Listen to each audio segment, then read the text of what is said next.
I would like to introduce Rebecca, Chief Technology Officer for Thoughtworks, who actually I don't think needs any introduction at all. So, Rebecca. Thank you, Mike.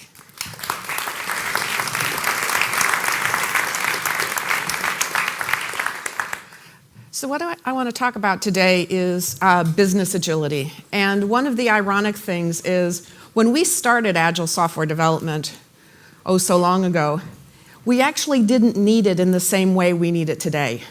Because for many of us who are developing systems that are customer facing or that are business critical, and that's becoming more and more of the people in our profession, the time to market demands are just getting tighter. We can't wait in the way that we used to be able to wait to be able to get systems out. And so it's good that we got the chance to practice all of these years before it actually became pretty essential to the survival of businesses to be able to develop software well. And so what I want to talk about today are some of the techniques that we use to make systems ready to be able to change rapidly and keep them that way. And so I want to start with this virtuous cycle. And this is how we think about developing software today. There's some of this stuff from Lean Enterprise and all of this. But basically what we want to start thinking about is what is it that we're trying to do? And we want to state this in terms of a testable hypothesis. So I would assert that actually when we develop software, we actually do use something that looks very much like the scientific method if we're doing this right, hypothesis-driven development, where we're actually putting out there and saying this is what we're trying to achieve. And oh, by the way, because we're agilists, it has to be testable. This can't say I want to improve something. You want to give a measurable target. You want to know what it is that you're trying to achieve. And then you need to be able to quickly and safely deliver and release that software. And then, and this is another radical thing, you actually want to measure whether or not you achieved what it is that you wanted to achieve. And when I think back over the number of systems deliveries I've been involved in, and you know these business cases, we're going to increase revenue by 50%, we are going to decrease costs, we are going to do this and we're going to do that. And if you add up all of the dollars that should have been made and saved with all of these business cases, it's an enormous amount of money. But nobody ever goes back and checks to see, well, did this actually do what we said it was going to do? About the closest you get is in many of these systems that are designed to take away someone's job. Oh, we're going to decrease headcount in customer support by X. Those are the only things that ever really get measured. And even that doesn't happen all of the time. And then you want to repeat. Now, why do we want to do this? Well, part of the way we get into trouble is when we make these huge bets. We're going to bet the farm on this particular project. Well, the probability of actually getting it right is relatively small when the world is changing around you as rapidly as it is. And the probability that you're going to find that little kernel, that great idea that's truly going to differentiate your organization from your competition, well, if you're only going to take the safe bets, you're probably not going to find that thing. One of the talks I was in yesterday said something that I say many times. If you aren't failing, you're not innovating. You cannot measure the success of an innovation program by the number of things that are successful, unless you're also measuring the fact that you took some bets that didn't pan out. Because the crazy ideas, the ones that are really going to differentiate you, are probably not very safe. And so we need to be able to quickly experiment with lots of different ideas. Rather than doing a contest across the entire company and picking the one great idea that you're going to bet the farm on, do that same contest, but try 10 of them. And who knows which one's going to work. There are all kinds of organizational, social, and cultural things that have to change to allow this to happen, but there are also some technological things, and this is what I'm going to focus on. So what does it really take to make this happen? As I said, some of it is social and cultural within an organization. It has to be safe to fail. Now, you don't want to fail doing something stupid. If you really know it's a bad idea, don't do it. But if you're just not sure it's a good idea, but you think it has real potential, and you do everything right and it still doesn't pan out, that's not a mistake. That's a hypothesis that turned out to be false. And the history of science, the history of experimentation is littered with experiments that proved some hypothesis false, even some hypotheses that reigned for decades, if not centuries. So what are the kinds of things we need to do from a software delivery perspective? And the first thing is that we need to be ready to change. And that's something that is hard for organizations. People don't like to change.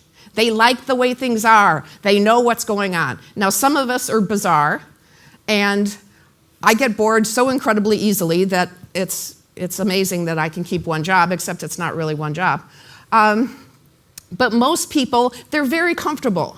They know what's going to happen when they go to work in the morning. They know what they're going to be working on. They know who they're going to be talking to. And they know what it takes to do a good job.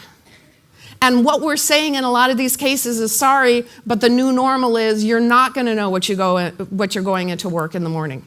And it's amazing, even some people who are passionate about Agile will still come up to me and say, how can I get my business owner to stop changing his mind about the priorities? It's like, that's the point. They're supposed to be able to change their priorities. But it's very hard for people to do this. So this is as much a people problem as a technology problem. The next, we need to have true visibility into the progress that we're making and what's happening with the system. One of the magical things for me about Agile is we no longer have these, I'm 87.5% done. What does that mean? What does that really mean? This unambiguous definition of done, whether it be a story, whether it be a release, whether it be a feature, whether it be a function, this unambiguous definition of done where you're either done or not. And the only way you get this 87.5% done is if you know your chunks are approximately the same size and 87.5% of them are done and the other 12.5% aren't.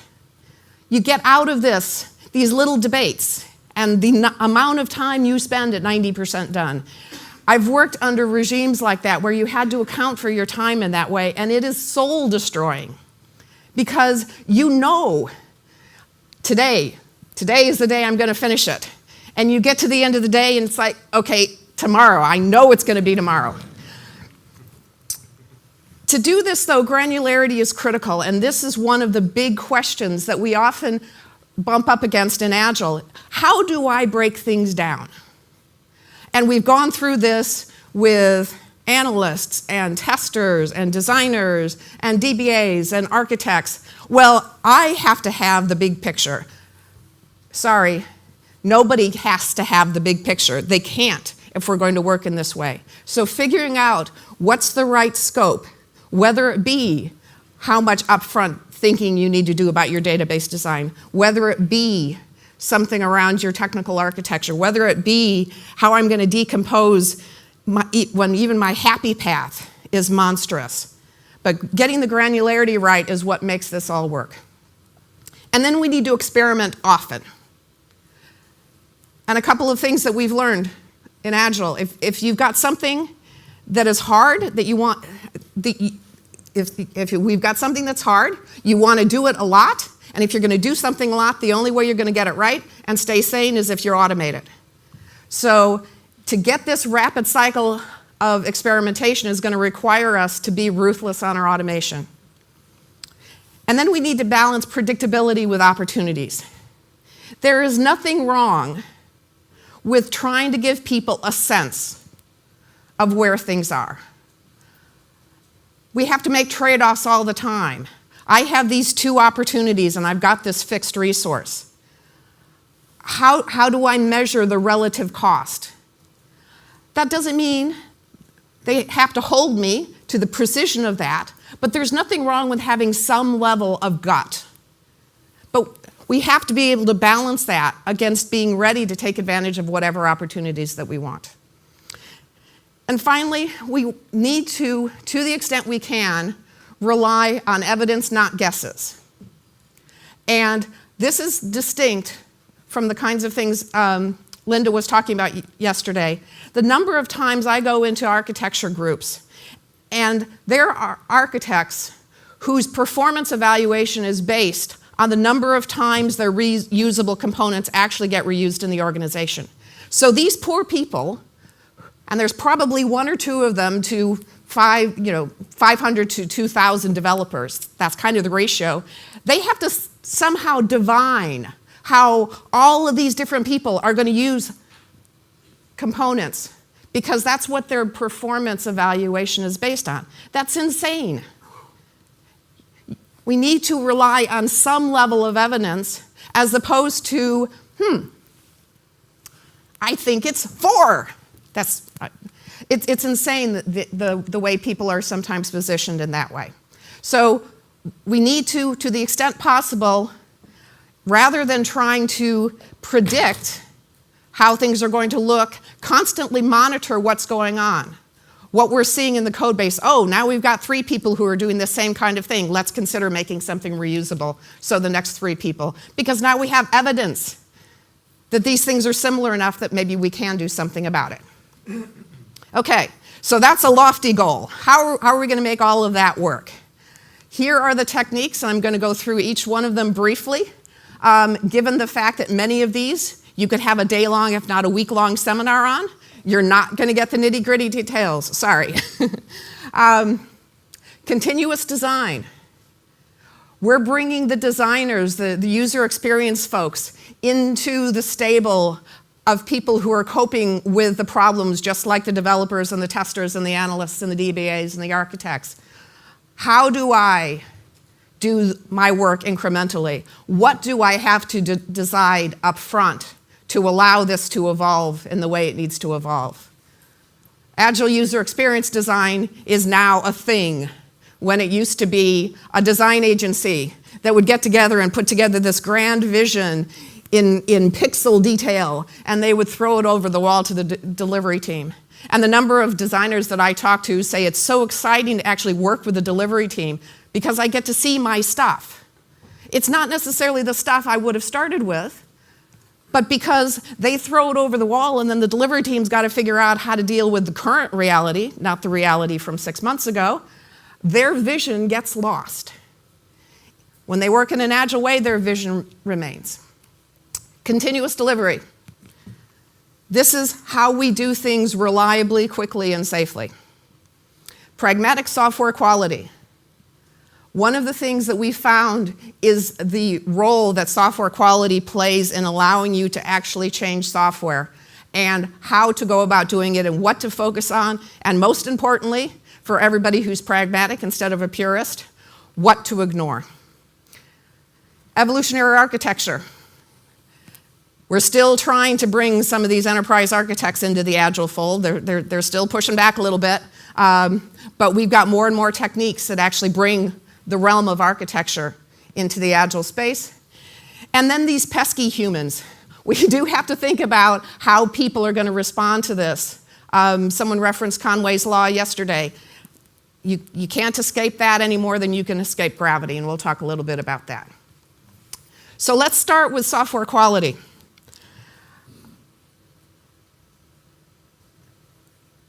If you think about software, what you realize is you spend an enormously greater amount of time reading code than you spend writing code. And so focusing on readability and understandability is what will allow you to change a code base. The number of people I've heard, and I've said it myself, you go back to the code that you wrote 6 months or 2 years ago, and it's like, what in the world was I thinking? If you don't write things in such a way that they're easy to understand without history and without context, you're going to make your life and everybody else's life much more difficult in maintaining. And one of the things that we found is there are actually metrics that you can use that will help get at how easy or difficult is it to understand a particular piece of code. Now, often I get asked, is there a magic number? Quality can't get any worse than this? And the answer is no, because there is inherent complexity, and there are some problems that you can solve with simpler code than others. It's a fact. There are more and less complicated problems. This doesn't sound like something that should be shocking, but what that translates into is that some code is going to be more complicated. Even if it's as simple as absolutely possible, it's still going to be complicated. So there is no magic number. But what you can tell is if your complexity and your quality metrics are bumping around about here and then they take a dive, something just happened. So we're much more interested in the trends of these numbers than we are in the absolute values of them. Now, yes, if you're looking at most things that are around the 100 range and suddenly something comes through at 15,000, okay, well, you might want to take a look at that too. But trying to say any code that has a quality measure of over 20 is bad, well, you can't say that. And how do we get trend data? Same way we do everything else. We measure it over time. So even if you're not necessarily going to fix something right away, as long as you know when it happened and you can take a conscious decision to say, yes, I recognize I am now introducing technical debt into my system, and you're making that as a conscious choice, that's far better than sticking your head in the sand and ignoring the problem, and then all of a sudden, oh, my code base is a mess. Well, how did it get to be a mess? Well, it got to be a mess a little bit, week after week after week after week. Or maybe it got to be a mess all at once and you just chose to ignore it. And those are two very different kinds of problems. And I can tell you from experience that trying to convince somebody to give you a couple of weeks to clean up a code base is a whole lot easier if you have a story for why you're not going to come back in 6 months' time and ask for another 2 weeks to clean up the code base that you didn't know it got messy. Having these metrics in there where you can monitor them, it helps you understand the health of your team. It helps you understand the impact of changes in process or changes in personnel. We had one client where we were doing this, and they changed the project manager. And 2 weeks after the project manager was changed, the quality metrics plunged. And we were able to go with evidence and say, look, we've got to do some training for this project manager because he is enforcing bad behaviors on the team and the code base is suffering for it. You can't say that, oh, I just got this sense. Having the data is what makes a difference. Okay, so if I'm going to be pragmatic, where do I start? And essentially, I want to start where it's going to have the greatest impact. First thing, obviously, look at the check-in logs. Where is their activity? And if your quality metrics and your check-in logs, if you've got commonality there, you definitely want to think about fixing the code that's there. Talk to your business owner about where he sees the code going, what problems that he sees. And that's going to add to your list of candidates. The other thing I like to do is talk to the people who get hurt when things go horribly wrong. If you've got an independent testing group, which hopefully you don't, but if you've got an independent testing group, when do they get nervous when they start hearing about this system that you're going to change? Talk to the operations people. When do they know that the deployment is just going to go horribly wrong because every time you touch this part of the system, things go horribly wrong? And add those to your list. I don't care if that's not where the worst code is. If I've got a steaming pile sitting over someplace that we haven't changed in years, and the business doesn't have any plans to touch, the purist in me would say, I want to clean that up first because it's the worst. The pragmatist says, maybe by the time I have to think about it, I can just rewrite it. So I'm going to leave it over there and focus on the things that matter. But sometimes your entire system is bad. And we get all of these requests for the legacy replacement project. We're going to take this package or this custom system that's been running for decades, and we're going to replace it in one big bang. And for those of you who are not physicists, the phrase big bang should send shivers of fear down your spine, because these big bang replacements never go well. And there's something called the Strangler Pattern, and you can find this. There are several case studies and such of doing this. And this is a way to replace that gradually. You basically build a wall, lots and lots of infrastructure around this legacy application. So you can start plugging in new functionality and pulling out old functionality a little bit at a time.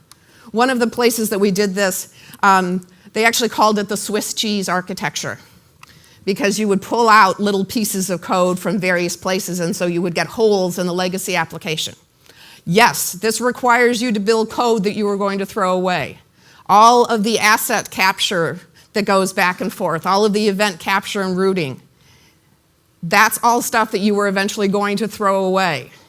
But the risk mitigation that you get from not trying to replace everything at once, not trying to figure out, okay, is this behavior I'm trying to replace a bug or a feature? Do I actually want it to behave the way the old system did? You have all of these questions that trying to answer them all at once is difficult.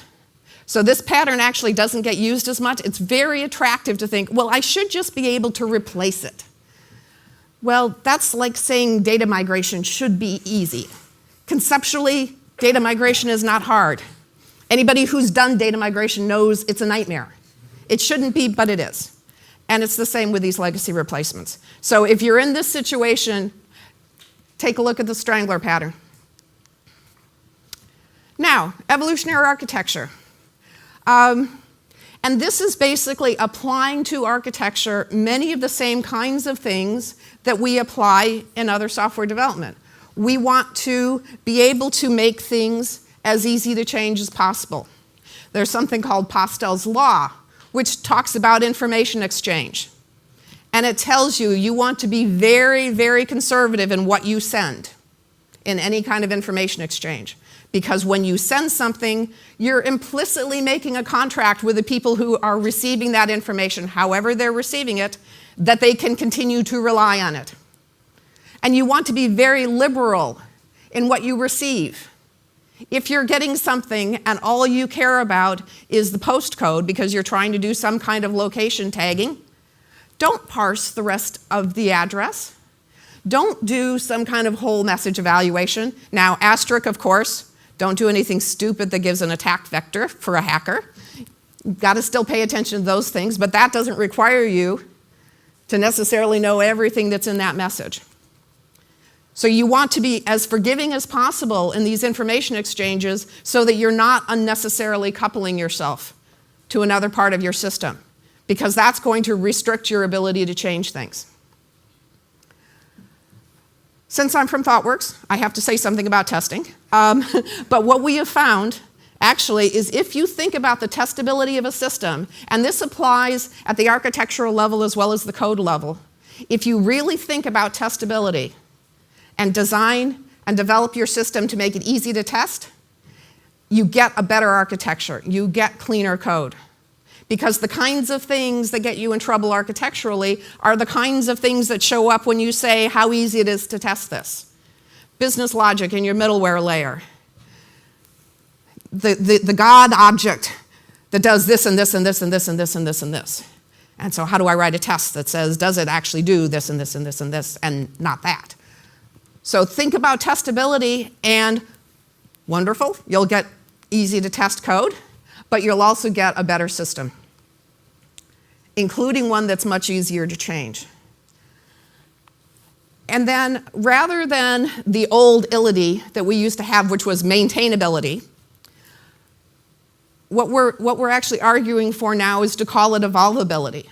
And it's not even adaptability, because adaptability reminds people of this, okay, well, I can just figure out all of the different configuration parameters, the different ways people are going to want to tweak that, and that makes it really adaptable. But that doesn't give it any capability of going in a direction that you didn't foresee. And so rather than, once again, trying to use your magic crystal ball and figure out all of the different ways that people might want to modify this software, we want to actually make it easy to make it do whatever it is that we discover it now needs to do. So making this notion of evolvability that first-class ability for architecture folks to worry about is much more important than adaptability or maintainability. You can't really do evolvability without maintainability, so we kind of get that one for free. An important part of evolutionary architecture is the last responsible moment. And this basically says, make no decision, regardless, until you have to. So wait as long as you can, but no longer. Now, obviously, this means that you have more information. It also means that you may have made some lower level decisions that you have to change. That's why you have to decide what is the right time. Where am I trading off the ability to have more information about the environment, about the problem I'm solving, about the way the code is evolving, about the way the user experience requirements are changing, against the costs that I'm building up because I'm developing under a set of assumptions. So there is a trade-off there. And how do you make that trade-off? And one of the important parts of architecture is that you need to decide up front what really matters. Not all systems need to be 5 nines, or even 3 nines, or even 2 nines. I worked at a client in central London, in the heart of central London, and they had a sandwich ordering system. And you know, if that was down for a day, if that was down for a week, what did it matter? You're in central London. You walk 4 blocks, and there are hundreds of places to get all different kinds of food. Not all systems need the same characteristics. Another client, we were working on a trading system. People think trading system, high throughput, low latency. They didn't care about that. Their 5-year projections were that they would maybe be doing on the order of 100 trades a day. Not a second, a day. What they cared about was knowing exactly where every message was at any instant in time, because each one of those trades was worth billions of dollars. Billions. So they didn't care about the things that you would normally expect. Every organization is different. Pieces of data are different. Customer expectations are different. Regulatory regimes are different. For some of your systems, performance is going to be key. For some of it, it's going to be security. For some, it's going to be your ability to bring the system back up quickly.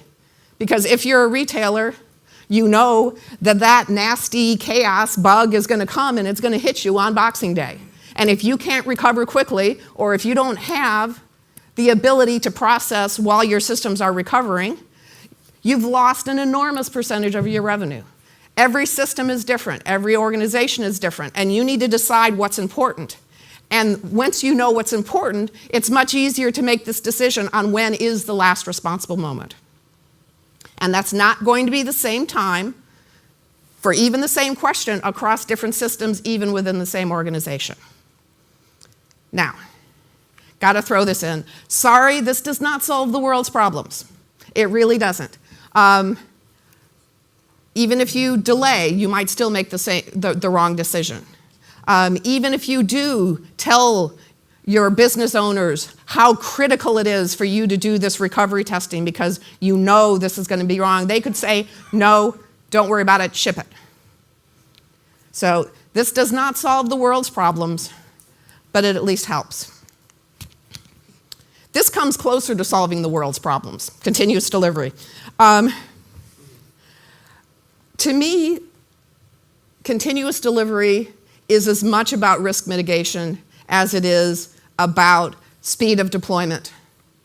And maybe that's because I was one of those poor people who was in at 3 o'clock on a Sunday trying to install a system, trying to read, regardless of how good the run book is. You're a human being. I don't know about you, I'm not at my best at 3 o'clock on a Sunday morning, and I'm going to make a mistake.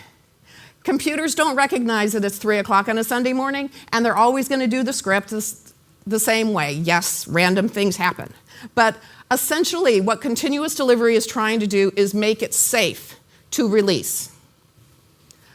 My sort of tagline for continuous delivery would be, deployments should be boring. You should be able to celebrate the features that you put out, not the fact that you didn't get a call from the CFO yelling and screaming at you because the system crashed and you haven't recovered it yet. But so often, the teams that have to deploy our software are just excited that they haven't messed up, that nothing has gone wrong. And that can't be, and it certainly can't be if all of a sudden we're saying, we want to run lots and lots of experiments. We want to deploy things and see how well they work. Well, if you're terrified to deploy your system, trying to convince your boss to do it for multiple small experiments and then probably have to do it again because one of the experiments won't work and you're going to have to pull it back out, there's no way. So until we solve the fundamental problem of not only be able to deliver quickly and reliably, but deploy, release, and perhaps roll back quickly and reliably, we're not going to get anywhere. And as I said earlier, one of the implications of this is you automate everything and you standardize as much as you can. There is nothing more frustrating when you're trying to script something and realize, oh, well, the script has to be different in this way for this machine because it's this kind of snowflake, and I have to change the script this way because this machine is that kind of snowflake. There are sometimes legitimate reasons for snowflakes. The number of snowflake architectures and machines that we have out there is not by design. Sometimes it's for job security. Sometimes it's, I don't have a comprehensive patch policy, so when a particular problem manifests itself on a particular machine, I will patch that one, and I'll get around to patching the other 99 later, until you have this mosaic of combinations of patch levels with no machines looking the same. You have to have automated tests to be able to do continuous delivery. You want to automate not just the deployment of your software, but the deployment of your system software, which means if you're picking packages, you don't just want to have a functional checklist, you want to have a continuous delivery line. This is how easy is it to automate the configuration and deployment. Can I check the configuration into source control so I can keep it with the rest of it? It brings in a whole host of new considerations. But even the smallest steps to try to get to full continuous delivery pay enormous benefits, particularly to the poor person who is in at 3 o'clock in the morning trying to deploy these systems. And one final thing to say about continuous delivery, because there are many people in enterprises who say, aghast, I can't deploy into production just because some developer on some floor in some data center that I have somewhere checks something in. You can read that continuous delivery book. There is absolutely nothing in that book that says it's wrong to have any kind of manual check. You can have a big green button sitting on the CEO's desk, and that can still be continuous delivery. There's nothing wrong with saying, I want somebody to look at this. What's wrong is using that as an excuse to not automate everything that you can. Automate everything that goes up to the step that waits for the CEO to slap the big green button that's sitting on his desk.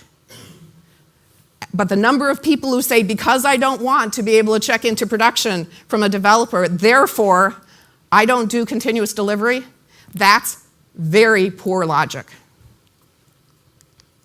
Now, continuous design. Much like testers and analysts and other roles within software delivery have struggled with this granularity problem. We're asking people who do design, and by this design I mean more user experience design, not software design. We're asking them to make that same mental shift. What is it that I do have to decide up front? How do I start to characterize the things that from the software development world with XP, we were talking about the system metaphors. What is the vision? What are the characteristics? What are the things that I want to ensure are common across the user experience? What are the things that I can decide that is going to guide all of those individual decisions as I move on? Thinking about design as a continuous process is just as important as thinking about development and deployment and delivery as a continuous process.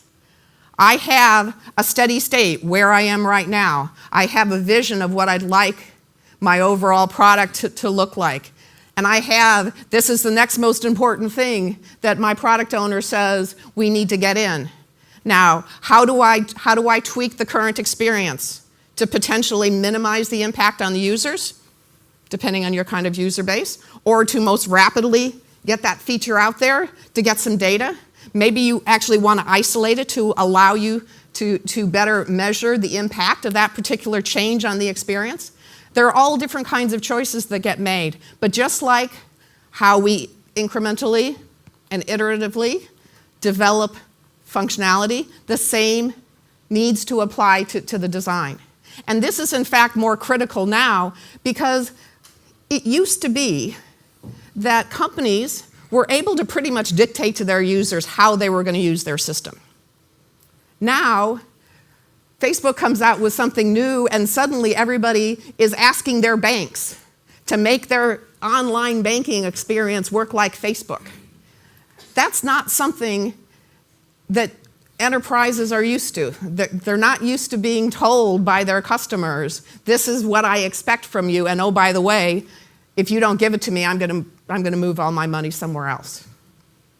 And so we do have to continue to explore how do we do continuous design? What are the different techniques that we need to think about if you're dealing with a millennial audience versus an offshore call center audience, or people who are working in a manufacturing facility? What are the different engagements paradigms that we need to think about? So continuous design is an important part of this as well, both in terms of how it gets used, but also what we're able to measure and how we're able to determine, is this hypothesis that we started with actually valid? Now, what about the organization? Conways Law, you really can't get away from it.